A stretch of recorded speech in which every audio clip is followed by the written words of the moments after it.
हाँ तो दोस्तों, आज हम बात करेंगे राजस्थान के इतिहास के बारे में। राजस्थान के इतिहास को मुख्य रूप से 3 भागों में विभाजित किया गया है। प्राचीन राजस्थान का इतिहास, मध्यकालीन राजस्थान का इतिहास और आधुनिक राजस्थान का इतिहास। प्राचीन जो राजस्थान का इतिहास है वो 800 ईस्वी से, जी हाँ, 800 ईस्वी से जो पूर्व का इतिहास है उसे हम प्राचीन राजस्थान का इतिहास कहेंगे। और 800 ईस्वी से लेकर जब तक अंग्रेज आए वहां तक का जो इतिहास है उसको हम मध्यकालीन राजस्थान का इतिहास कहेंगे। इसके सिवा वो जो अंग्रेज आए जब से लेके जब देश आजाद हुआ जब तक के इतिहास को हम आधुनिक राजस्थान का इतिहास कहेंगे। अब इसमें जो सबसे इम्पोर्टेंट है वो मध्यकालीन राजस्थान का इतिहास सबसे इम्पोर्टेंट है और इसी के अंदर बहुत बड़ा इतिहास है मध्यकालीन राजस्थान का। और इसमें बहुत सारी रियासतें हुई राजाएं हुए, उन सब के बारे में हम आपको जानकारी देंगे। अब जो मध्यकालीन भारत में बहुत सारे राजा हुए, वैसे ही मध्यकालीन राजस्थान के अंदर भी बहुत सारे राजा हुए। तो मैं आपको बताता हूँ मध्यकालीन राजस्थान में कौन कौन से राजवंश हुए उनके बारे में। मध्यकालीन राजस्थान में सबसे पहले मैं आपको बता दूं गुज्जर प्रतिहार वंश। जी हाँ, गुज्जर प्रतिहार वंश को मध्यकालीन राजस्थान का सबसे बड़ा राजवंश माना जाता है।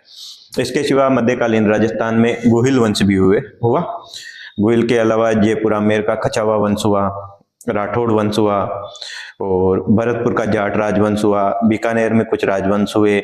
उसके अलावा छोटी छोटी जगहों पर बहुत सारे राजवंश हुए, जैसे हाड़ौती के अंदर कुछ जगहों पर मीणाओं के छोटे मोटे राजवंश उभरे, लेकिन वो ज्यादा आगे नहीं बढ़ पाए। रणथंभौर के अंदर जो गोहिल राजवंश हुआ उसके बारे में भी हम आपको जानकारी देंगे, लेकिन हम स्टार्टिंग में जो सबसे प्राचीन राजवंश है गुज्जर प्रतिहार राजवंश, उसके बारे में हम आपसे बातचीत करेंगे, उसके बारे में हम आपको बताते हैं। गुज्जर प्रतिहार वंश, जी हाँ, एक गुज्जर प्रतिहार राजवंश में एक हरिश्चंद्र नाम के व्यक्ति हुआ करते थे। वो कोई राजा नहीं थे, वो साधारण व्यक्ति थे। उनके 4 पुत्र थे। उन चारों पुत्रों का अच्छा प्रभाव था, लोगों में अच्छी पकड़ थी। तो उन चारों पुत्रों ने मंडोर राजस्थान पर आक्रमण कर दिया। जी हाँ, मंडोर राजस्थान पर आक्रमण कर दिया उन चारों पुत्रों ने और मंडोर को जीत लिया। मंडोर को जीतने के बाद में उन्होंने मंडोर को अपनी राजधानी बनाया और जो उनके पुत्र थे, चारों में से जो सबसे बड़े पुत्र थे रज्जिल को मंडोर का राजा बना दिया।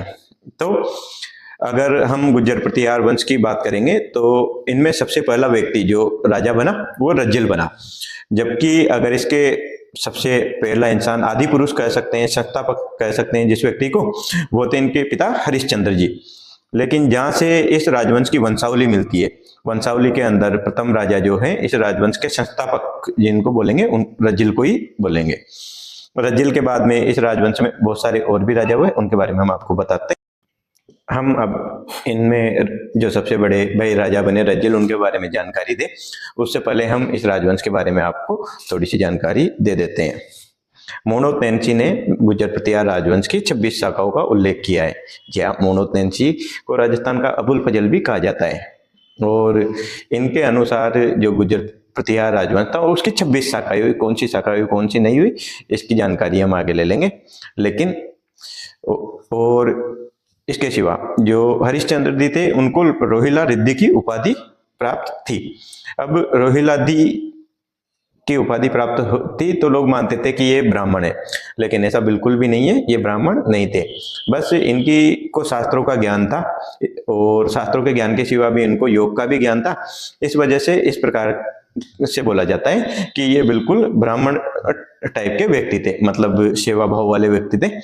तो इस चीज में बिल्कुल भी नहीं जाना है कि ये ब्राह्मण थे। इसके सिवा, जी हाँ, अब हम बात करते हैं इस राजवंश की जानकारी कहाँ से मिलती है। इस वंश की जानकारी मिलती है घटियाला का शिलालेख से, और घटियाला का जो शिलालेख है वो जोधपुर में स्थित है।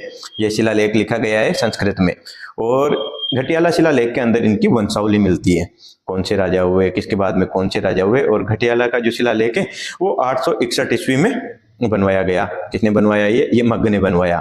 और जिसने इसको उत्कीर्ण किया, मतलब जो पत्थर पे ऐसे शिलालेख को जिसने लिखाया उसका नाम था कृष्णेश्वर। जी हाँ, कृष्णेश्वर उसका नाम था। जी हाँ, रज्जिल यहाँ के शासक बने और रज्जिल के बाद में यहाँ के शासक बने नागभट्ट प्रथम।